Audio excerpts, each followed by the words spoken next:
sampai sini.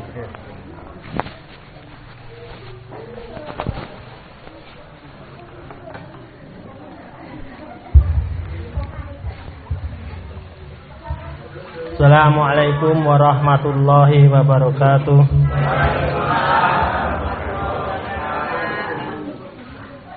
Innal hamdalillah nahmaduhu wa nusalli wa nusallim ala rasulil karim. Asyhadu an la ilaha illallah wa asyhadu anna Muhammadan abduhu wa rasuluh. La haula wa la quwata illa billah, amma ba'du. Allahu ta'ala fi kitabihil karim ba'da a'udzu billahi minasy syaithanir rajim. Qul in kuntum tuhibbunallaha fattabi'uni yuhibbukumullahu wa yaghfir lakum dzunubakum wallahu ghafurur rahim. Shadaqal azim. Hadirin yang mulia, bapak-bapak, ibu-ibu, jika Allah Subhanahu wa taala ini menciptakan sesuatu di muka bumi ini, Allah menciptakan hakikat di dalamnya. Saya melihat bapak-bapak, ibu-ibu, adik-adik di sini sedang duduk.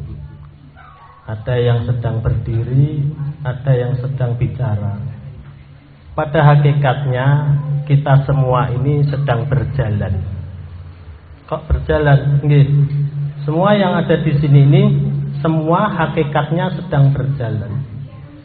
Berjalan kemana? Semua sedang berjalan menuju arah kematian kita masing-masing.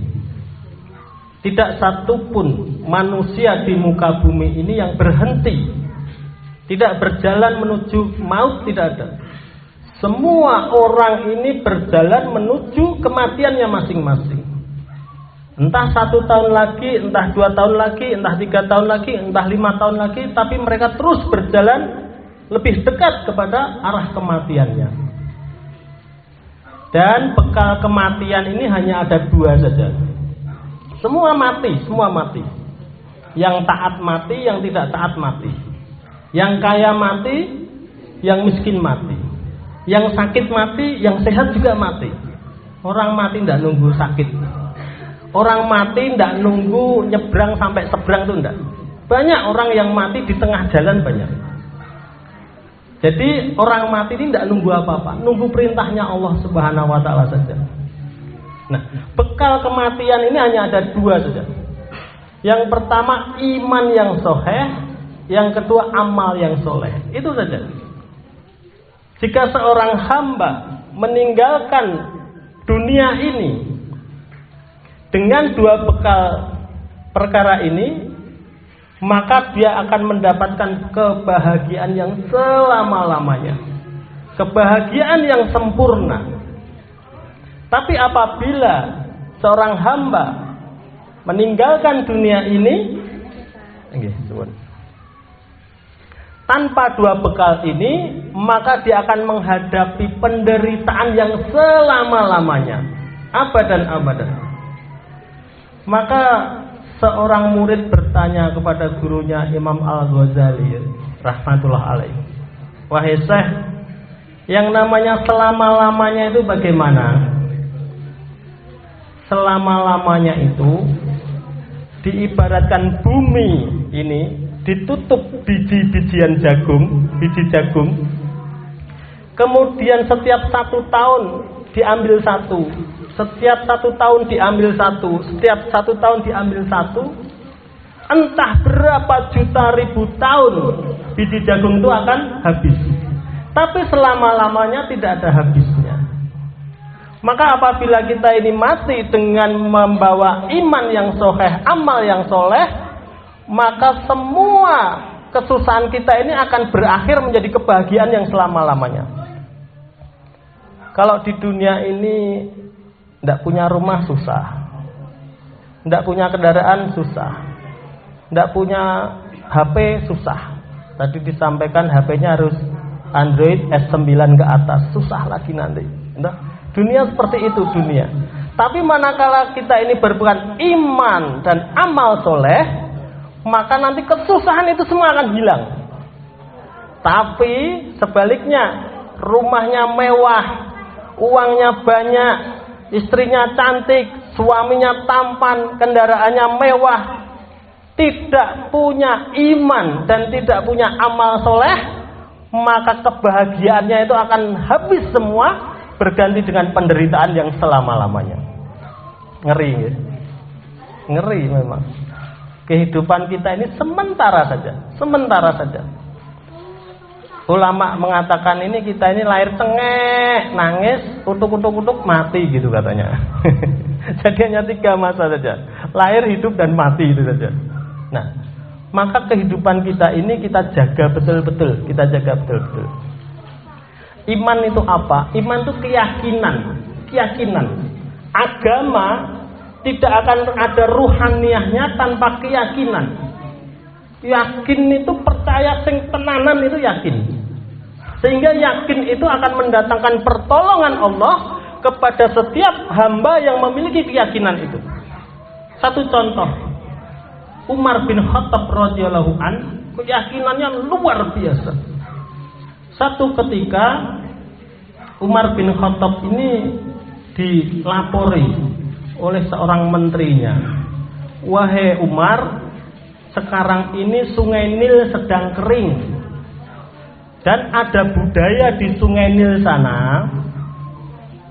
Apabila Sungai Nil itu kering, itu akan dipilih anak gadis perawan yang paling cantik. Nah, untuk apa? Untuk dikorbankan. Jadi diikat, kemudian didorong ke jurang Sungai Nil yang kering itu. Mati kan mesti. Nah, mereka percaya apabila itu dilakukan, nanti sungai itu akan mengalir lagi begitu. Oh, Umar pun mengatakan tidak, jangan lakukan itu. Maka Umar ini menulis surat kepada Sungai Nil, wahai Sungai Nil, jika kamu mengalir karena perintah Allah, aku minta Allah untuk mengalirkan kamu. Tapi jika kamu mengalir sekehendakmu sendiri, aku tidak butuh air kamu. Maka surat ini dibawa oleh Ibnu Abbas dan dicemplungkan ke jurang Sungai Nil itu, langsung mengalir sampai sekarang, tidak pernah asap lagi. Ini apa? Satu keyakinan, keyakinan yang lurus. Kemudian satu peristiwa, nenek-nenek ini datang kepada Umar, wahai Umar, nenek-nenek ini beli minyak ini tumpah. Lah di sana kan padang pasir, kalau minyak itu tumpah langsung hilang kan, langsung habis. Maka tanya kepada Umar, wahai Umar, mengadu dia, tanahmu telah mengambil minyakku. Umar tanya, loh, bagaimana bisa tanah saya mengambil minyak kamu? Saya beli minyak, tersandung dan tumpah. Belum sempat aku mengambil minyak itu, hilang, meresap. Maka tanahmu ini, maka Umar datang, di mana nek minyak itu tumpah? Di sini. Maka Umar bin Khattab itu ngedruk ke kakinya itu, wahai tanah, keluarkan minyak nenek ini tadi. Keluar itu. Luar biasa Umar bin Khattab. Keyakinannya itu luar biasa. Bahkan diceritakan di dalam kitab Hikayatus Sahabah itu, bekas kaki Umar bin Khattab itu 40 hari itu tidak ada jin yang berani menginjaknya. Kalau berani jin menginjaknya, dia akan terbakar. Luar biasa. Nah, saya menyampaikan seperti ini di satu tempat, itu ada yang mengatakan, itulah sahabat mas, kalau kita enggak. Kita juga begitu. Di zaman bapak-bapak saya dulu, mbah-mbah saya dulu, maaf, puskesmas itu rapati payu. Karena apa? Orang itu takut disuntik saat itu. Maka kalau ada orang yang sakit, datangnya itu kemana? Datangnya itu ke kiai, ke ustadz. Ustadz tidak punya suntikan, Pak Yai tidak punya suntikan. Maka yang dikasih apa? Air putih. Air putih dibacakan bismillah saja, disuruh minum sembuh. Ya kan? Seperti itu. Dulu maaf, tidak banyak bidan. Kalau lahiran dibawa kemana? Dukun bayi, gitu. Bayarnya lebih murah. Malah ada yang jadi menteri, ada jadi gubernur, lahir di dukun bayi itu. Ya. Seperti itu mudah, karena keyakinan. Bahkan dulu belum ada HP bapak-bapak ibu. Kalau anaknya pergi ke Sumatera, anaknya merantau ke Jakarta, gitu, kangen itu tidak ditelepon, tidak ada telepon. Maka apa yang dia pakai? Gentong. Gentong itu diublak-ublak dengan membaca bismillah dengan yakin disebut nama anaknya. Anaknya Bali niku. Lho nek mboten percaya mong takut mbah-mbah jenengan apa bapak-bapak jenengan. Seperti itu, betul itu. Karena apa? Apakah ada gelombang elektronik yang menyampaikan? Tidak. Tapi ini kekuasaan Allah yang menyampaikan. Tidak perlu HP, tidak perlu SMS, tidak perlu WA, tidak perlu Messenger. Tapi apa? Gentongan itu beruber. Katanya anaknya, atiku bu ora karu-karuan pengen mulai wae ngoten niku. Itu apa itu? Kekuatan apa? Kekuatan keyakinan. Maka sekarang kita ini harus kembali beragama itu dengan perasaan yang penuh yakin seperti itu agar pertolongan Allah turun kepada kita. Namun iman yang semacam ini, yakin yang semacam ini Allah tidak akan terima. Allah tidak akan terima apabila kita ini tidak mengikuti nabinya, perintah nabinya. Maka baginda Rasulullah SAW menyampaikan, tidak sempurna iman seseorang sebelum hawa nafsunya disandarkan kepada agama yang aku bawa. Nah, makanya kita ini kemarin itu kita sudah melakukan puasa Ramadan 1 bulan. Nah sekarang ini di bulan Syawal. Syawal artinya peningkatan. Peningkatan dari apa? Meningkat itu dari perolehan. Kalau tidak ada perolehan, tidak ada peningkatan. Nah, adanya perolehan. Perolehan apa? Jadi saya tanya, jenengan puasa kemarin memperoleh apa, bapak-bapak, ibu-ibu? Peroleh apa? Dapat apa? Dapat lapar, dapat haus? Bukan.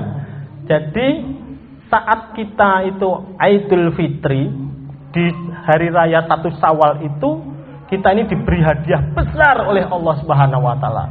Di tanggal 1 Syawal ini Allah kabulkan semua doa-doa kalian. Wah, telat Mas, jenengan ngasih tahu sudah 2 minggu setelah Syawal gitu. Ngerti ngono bar salat Id aku ndonga sing akeh ngono gitu. Telat nih, enggak apa-apa. Mudah-mudahan kita disampaikan Idul Fitri yang tahun akan datang. Nah, kemudian kita disambung dengan halal bihalal. Halal bihalal itu apa? Halal bihalal itu bahasa Arab yang tidak ada di Arab. Apalagi ini minal aidin wal faidin. Itu bahasa Arab yang tidak ada di Arab. Halal bihalal, halal bihalal dari kata halal. Halal dari kata wahlun. Wahlun artinya itu mengurai barang yang kusut, benang yang kusut. Nah, ini acara ini disebut acara halal bihalal.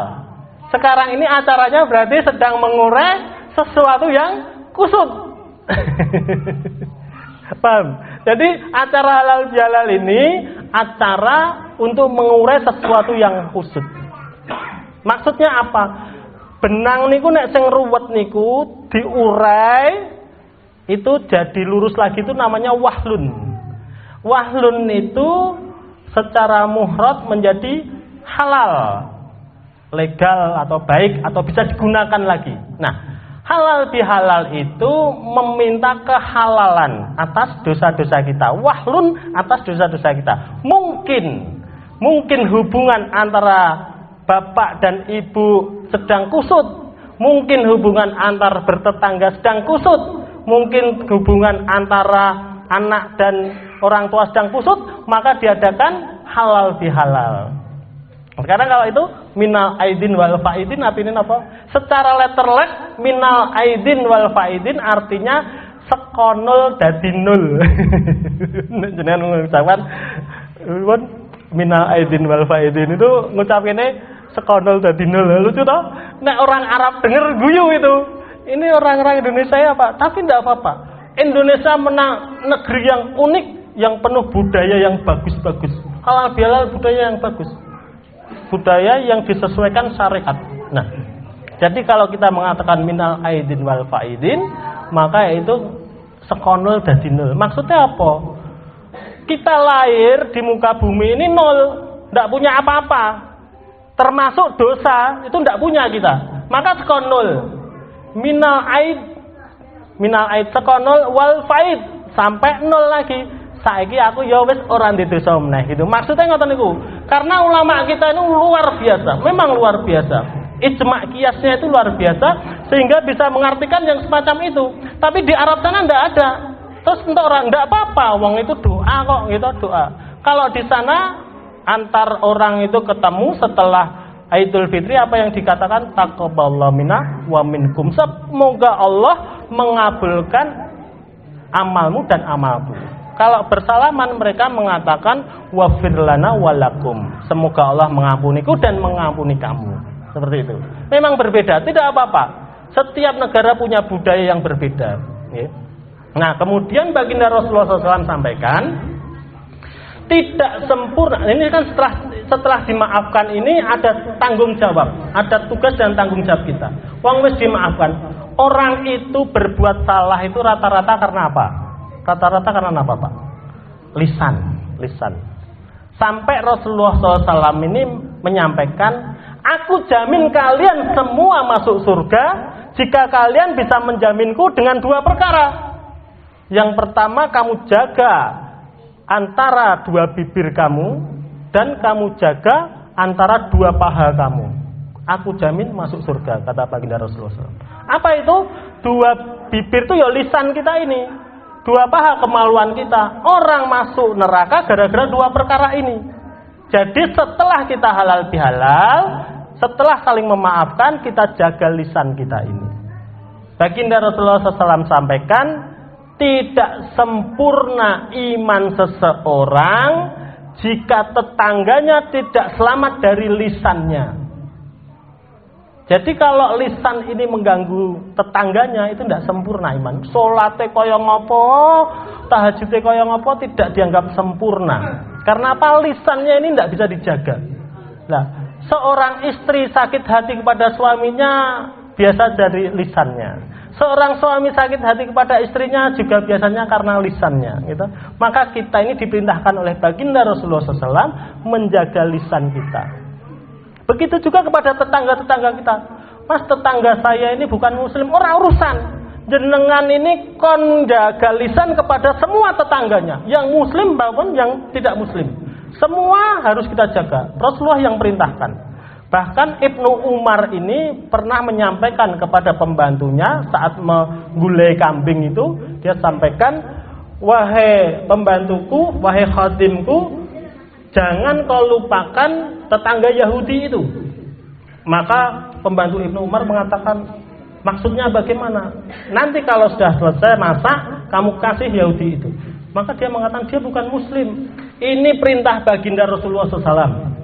Jadi apabila kamu masak, dahulukan tetangga kamu. Dahulukan tetangga kamu.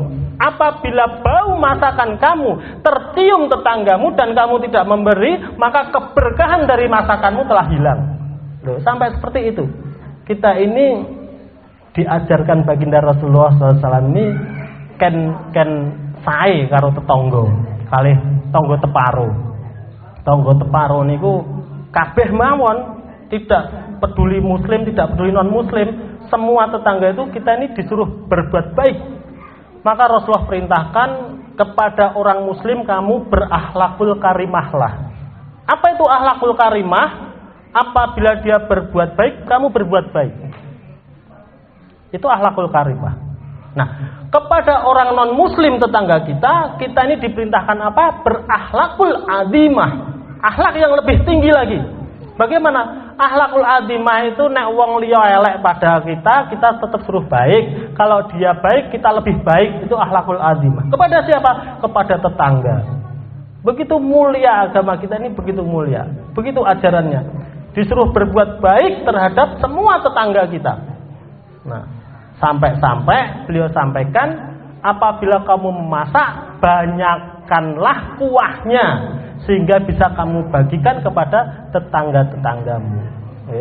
Jadi seperti itu. Nah, itulah makna dari halal bihalal, minal aidin wal faidin. Ya, walaupun di Arab bahasanya Arab, tapi di Arab tidak ada kalimat itu, tidak ada.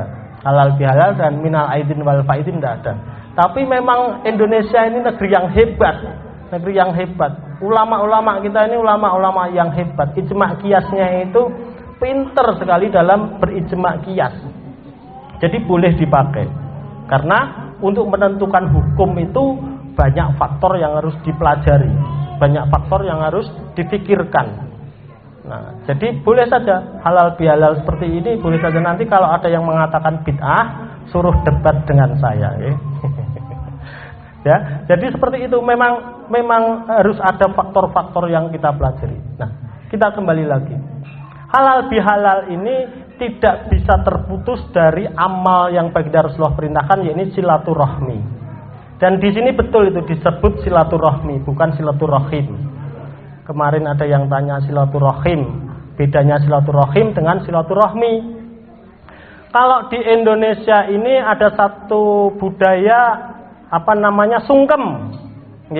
Sungkem kepada orang tua itu silaturahim.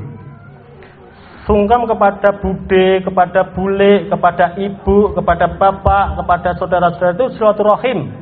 Kaitannya dengan rahim. Rahim, urusannya saudara satu rahim itu silaturahim. Kalau silaturahmi ini umum. Nah, dulu tahu saya itu silaturahmi itu adopsi dari bahasa Arab silaturahim, ternyata berbeda. Ternyata dua kalimat itu berbeda. Silaturahmi itu umum, silaturahim itu kaitannya dengan rahim, Jadi saudara gitu, saudara. Nah, begitu. Nah, silaturahmi ini amal yang luar biasa. Silaturahmi amal yang luar biasa. Jadi jangan tinggalkan amal silaturahmi. Apa luar biasanya? Pertama, memanjangkan umur. Bukan umurnya sing kudune swidak dadi 80 mboten. Tapi barang siapa mau bersilaturahmi, dia nanti kan berbicara, berkata-kata. Nanti dia akan bicara yang baik, itu orang yang mendengar, yang didatang itu akan mengamalkan apa yang disampaikan itu, maka pahalanya mengalir kepada orang yang datang itu. Kemudian setelah dia meninggal, amalan itu terus mengalir kepada dirinya. Itu yang dimanakan panjang umur. Kemudian yang kedua, dimudahkan rezekinya, diberkahkan rezeki. Dengan silaturahmi itu orang akan dimudahkan rezekinya. Kok bisa? Dijauhkan balak bencana. Ada satu peristiwa itu, seorang sahabiah itu istri sahabat itu sahabiah, mengadu kepada suaminya, "Pak, aku susah, jengkel. Itu si fulan itu datang terus bikin repot. Kalau dia datang saya harus bikinkan masakan, saya harus datang bikinkan minuman, sehingga pekerjaan saya ini berat." Maka seorang laki-laki ini mengadu pada Rasulullah, "Ya Rasulullah, sesungguhnya istriku itu keberatan dengan si fulan yang senantiasa silaturahmi kepada saya karena merepotkan." Nah, maka apa yang dikatakan Rasulullah? "Ketahuilah wahai sahabatku, jika seorang datang kepada dirimu di rumahmu, maka 1000 malaikat rahmat menghampirinya dan masuk ke dalam rumahmu. Dan manakala dia pergi meninggalkan rumahmu, semua bala bencana ikut keluar dari rumah kamu. Bahkan binatang-binatang yang membahayakan dan menyengat pun ikut keluar. Maka besok aku akan silaturahmi kepadamu, panggil istri kamu." Betul. Baginda Rasulullah SAW datang kepada rumah sahabat itu dan istrinya dipanggil. Saat Rasulullah pamit, istrinya melihat binatang-binatang yang jelek itu keluar semua, keluar mengikuti baginda Rasulullah SAW. Nah, sekarang maka kalau kita ini sekarang mendapatkan tamu, kita itu senang, harusnya senang sekali. Karena apa? Dia nanti akan membawa balak bencana dan binatang-binatang yang tidak baik yang ada di dalam diri kita, binatang yang gaib maupun yang nyata itu. Nah, kalau masih banyak binatang yang jelek-jelek di rumah kita, jangan-jangan rawon tamu gitu. Panggil saja tamu sebanyak-banyaknya, panggil tamu, dikasih jamuan, nek rano apa-apa ya kasih air putih, ini tidak apa-apa. Nanti semua balak bencana akan keluar. Ini hadis baginda Rasulullah SAW. Maka silaturahmi ini penting sekali, penting sekali. Nah, ini sesuai dengan tema topik kita ini, sesuai. Silaturahmi itu apa? Harus ke muslim saja Mas. Enggak, silaturahmi itu yo boleh ke semuanya boleh. Pokoknya kita ini harus bisa membedakan mana ubudiyah, mana imaniyah, mana muamalah, mana muasaroh. Kalau imaniyah kita ini berbeda. Imaniyah itu kita berbeda. Boleh berbeda imaniyah itu. Dengan agama yang lain imaniyah mesti berbeda. Ubudiyah mesti berbeda. Ibadah, ubudiyah itu cara beribadah, itu berbeda. Nah, kalau muamalah, muasaroh ini harus sama. Muamalahnya itu yang baik, muasarohnya yang baik. Jadi kalau jual beli yang baik, nek utang ya ngomong utang, ojo utang ngomong jaluk. Nek jaluk ya ngomong jaluk, ojo ngomong utang. Apa meneh monggo pakai nama insyaallah lah, masyaallah niki. Ada satu Cina itu. Kula kan asline Kalioso tanggane kula kan akeh Cina. Sampai apal kowe nek karo wong Islam, nek wong Islam wis ngomong insyaallah iki berarti ora hati-hati. Insyaallah mengeh kula bayar ora dibayar gitu. Sampai dititeni ngoten niku karena salahnya penggunaan kata-kata niku lho. Padahal insyaallah itu jika Allah menghendaki dan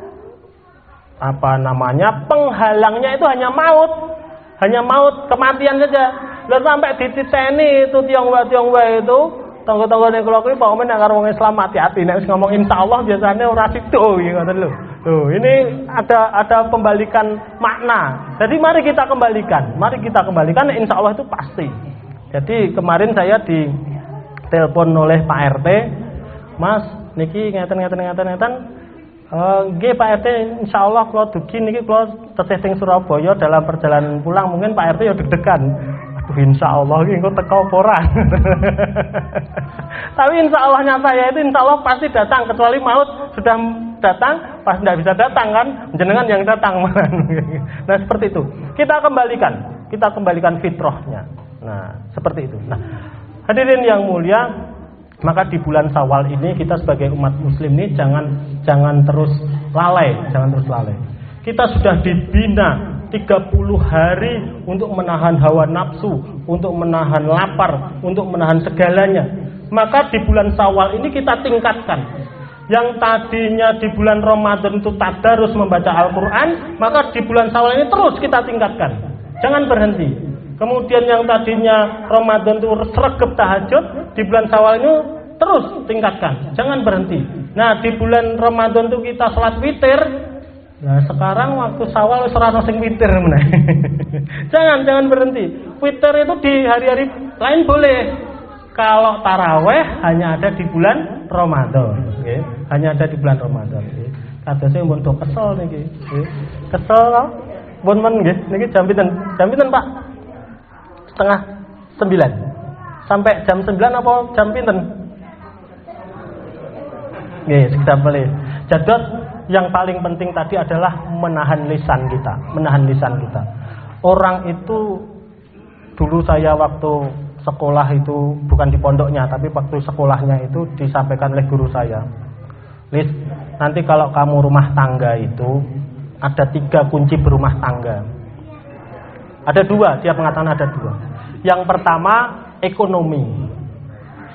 Yang kedua seksual. Ekonominya mapan, seksualnya tidak, maka rumah tangga akan goyang. Seksualnya mapan, ekonominya tidak mapan, rumah tangga akan goyang. Itu kata guru saya seperti itu. Tapi setelah mondok lain. Kuncinya ada 3 ternyata. Yang ketiga apa? Komunikasi yang baik. Nah, komunikasi yang baik ini ternyata lebih kuat daripada 2 perkara itu. Kalau bapak-bapak itu senantiasa ingin menonjolkan diri di hadapan ibu-ibu, kira-kira ibu-ibu ini seneng apa nek? Misalkan gini Bu, Bu, piye to iki? Kabeh ki lho dahar ngene iki nek ora bapak banting tulang ngene kowe bocah-bocah sekolah ngene nek ora bapak kerja banting tulang iki lho ora iso do kaya ngene. Mun ngerti gitu. Mboten sah diomongke. Nonton niku marai seneng apa marai nek, Bu? Marai nek, marai serik lho Pak. Ampun ngoten Pak. Maka jaga lisannya. Ngoten niku. Nah, begitu juga ibu-ibu juga begitu. Nek sing apa-apa ki ora usah diomongke bapak iki nek nganu ki kok yo ngene dimasake ora seneng, dengan ora didahar. Ngoten niku yo marai serik nggih Pak nggih. Lho ngoten niku Bu, sami. Apa meneh ibu-ibu ki ngomong ngene. Nak, kowe ki piye to? Aku ki ibumu lho. Aku ki ibumu. Aku ki sing nglairke kowe. Nah, ngoten niku anak-anak niku yo bingung. Ibu ki napa to? Kok malah lupa sama dirinya sendiri. Aku yo ngerti sing nglairke jenengan, Bu.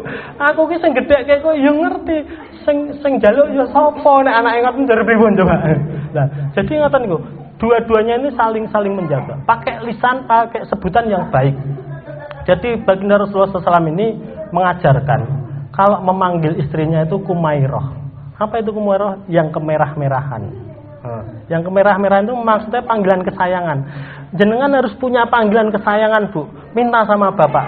Ya, loh jangan mau dipanggil dulu waktu pacaran saya. Yang sekarang makne tole, waduh. Begini Bapak, ini penting ini sekarang, ini betul, ini penting ini komunikasi yang baik itu penting. Ibu-ibu itu Pak, ibu-ibu itu walaupun pun sepuh, walaupun sudah usia itu masih senang dipuji, Coba, ibu-ibu itu kadang-kadang kalau mau kondangan itu toh Pak, dia tanya, Pak, gimana ini? Saya pakai ini. Padahal bapak-bapak itu batin. Kowe nganggo apa kowe ora maleh kan ngoten gitu. Jangan jujur seperti itu. Bapak bilang saja, cantik gitu. Lebih cantik saya itu cantik.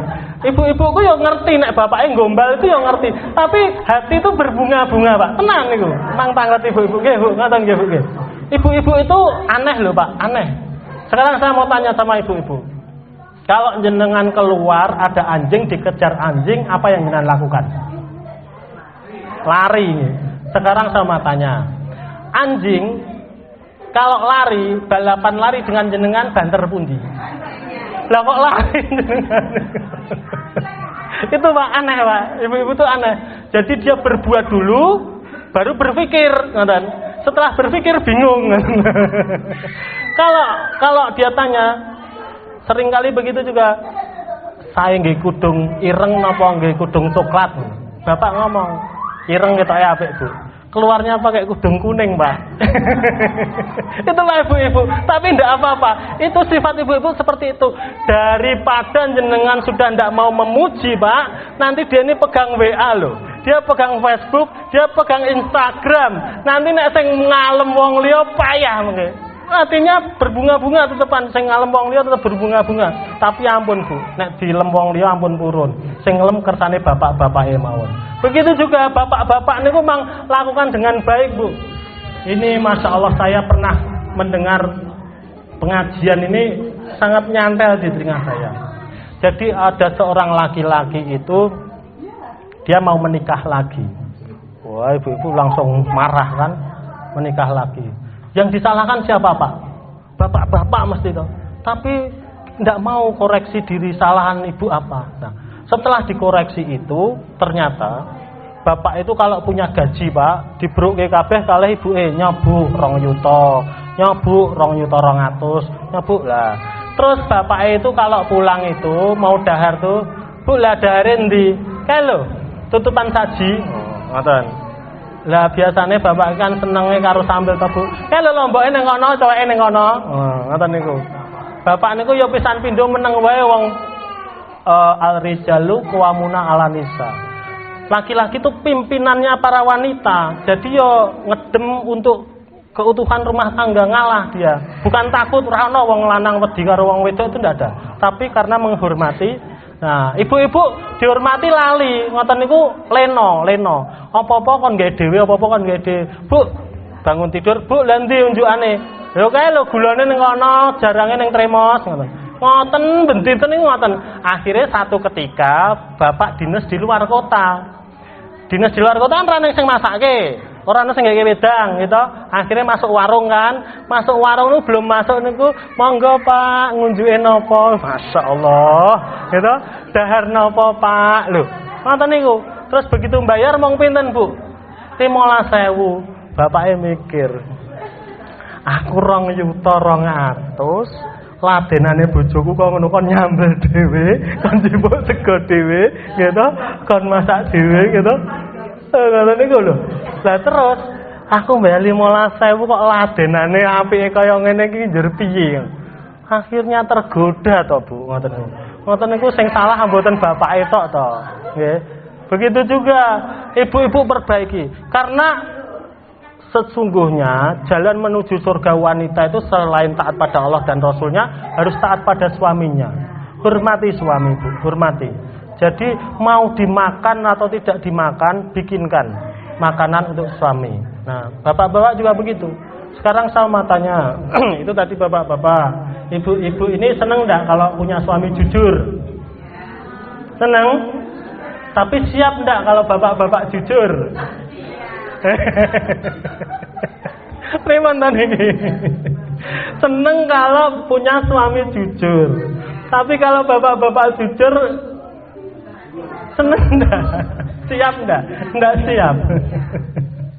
Ya wis ndak usah jujur, Pak. Mungkin nek dimasake mang sanjang enak ngoten mawon, Pak. Nek ditangkleti garwane ayu ora ayu ngoten, Pak. Loh, karena memang seperti itu. Yang bohong itu boleh itu ya di dalam perang dan di dalam berumah tangga untuk merukunkan. Itu boleh. Jadi kalau masakan istri itu kasinan rasa ngomong asin-asin, Pak. Jadi kita agak nih. Bu, iki lho. Dahar bareng ini, dahar bareng. Apa to, Pak? Biasane yo dahar dhewe kok dadak dahar bareng. Iki lho, masakane jenengan jan luar biasa hari ini, luar biasa. Mboten enten sing masak kok kaya ibu hari ini ku mboten enten. Lah ibu tidak ngrasake sebelane kuasine ra masyaallah. Ndak usah marah-marah. Ndak usah marah-marah. Kita hilangkan kemarahan-kemarahan dalam rumah tangga itu jelek. Anak-anak itu nanti melihat. Kalau anak itu melihat seorang wanita membantah kepada suaminya dengan kemarahan, maka anak ini tidak bakal mau taat pada ibunya. Jadi nanti ini. Kalau seorang istri membangkang kepada suaminya, perintah suaminya di depan anaknya, maka anak ini tidak akan patuh kepada ibunya. Anak akan angel. Karena apa? Dia melihat, oh seperti itu boleh. Seperti itu boleh. Maka anak akan susah diatur.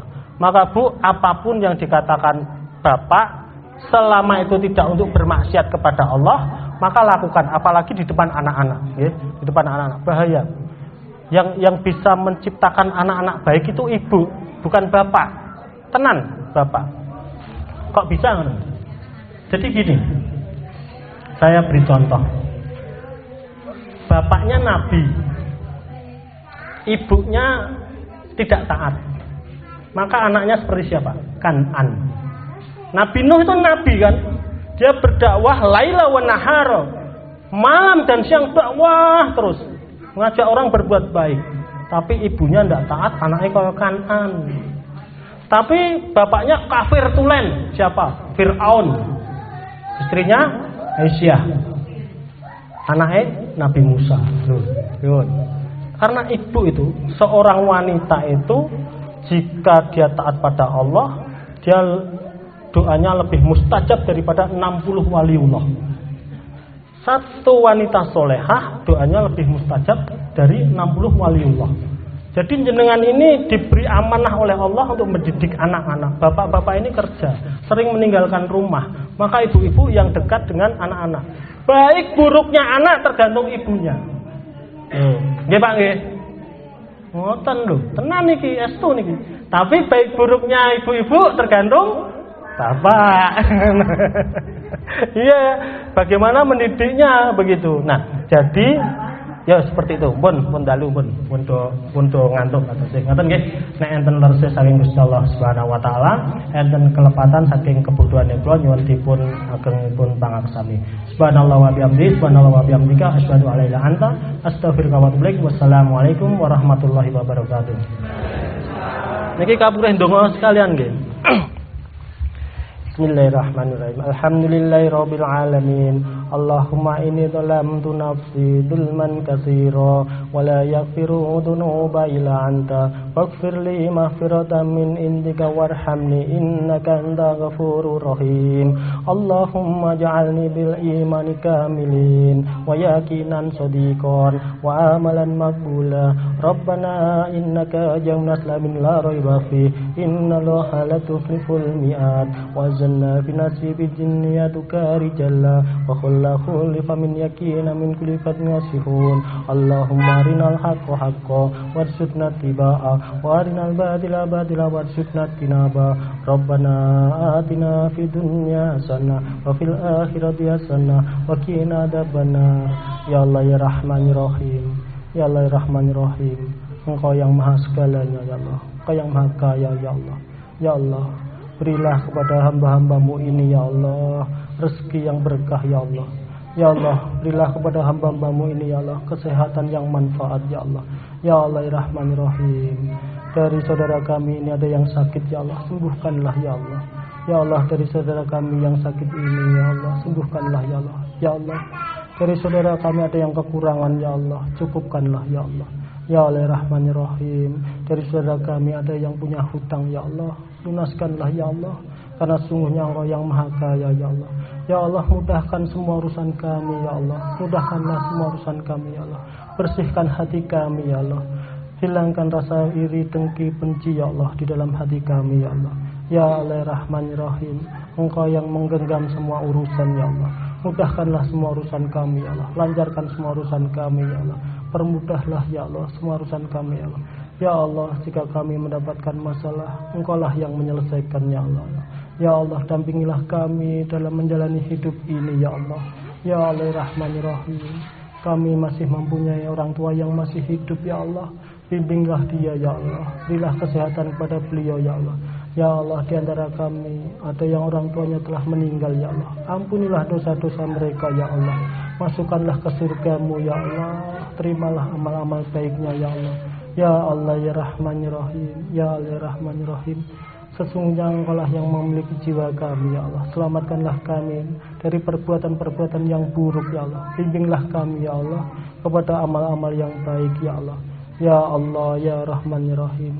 Sesungguhnya kami tidak pandai berdoa ya Allah. Ya Allah, apa yang diminta Nabi-Mu itulah yang ingin kami minta ya Allah. Maka berilah kepada kami ya Allah.